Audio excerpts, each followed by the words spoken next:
So we're going to talk a little bit about the stages of grief, and I'm going to use the Kubler-Ross model, and I'm going to talk about each stage. But I also want us to take a second to look at this picture right here, because I think a lot of times folks think that grief should be fast and I should be able to go from one stage to the next. And so this image makes it look very linear and transitionary. But in reality, folks can go through grief multiple times in terms of I might feel anger multiple times, or I might feel depression or bargaining multiple times before I ever reach acceptance. I think the other piece with this is that some folks don't even feel all 5 stages. It's very unique to you. And so to keep in mind as I'm talking through some of this, um, it is an individualized process. And so there is not a carbon copy in terms of your experience. And so to really just keep that in mind. So denial is keeping in intense emotions as you naturally adjust to the shock of the loss.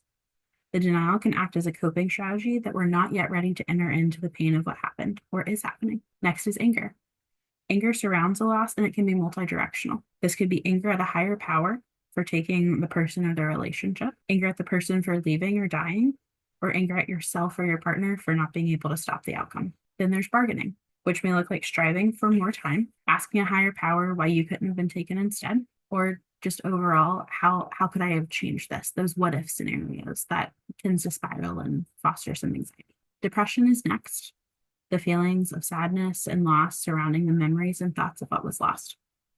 There may also be feelings of worthlessness and self-loathing. Lastly, there's acceptance. It's owning that what has been lost is unchangeable and is the reality. The goal of acceptance is not to justify or work to make the outcome comfortable. It's just accepting that it is, which doesn't mean that I necessarily have to even have positive emotions around it. I can just acknowledge that that is the reality.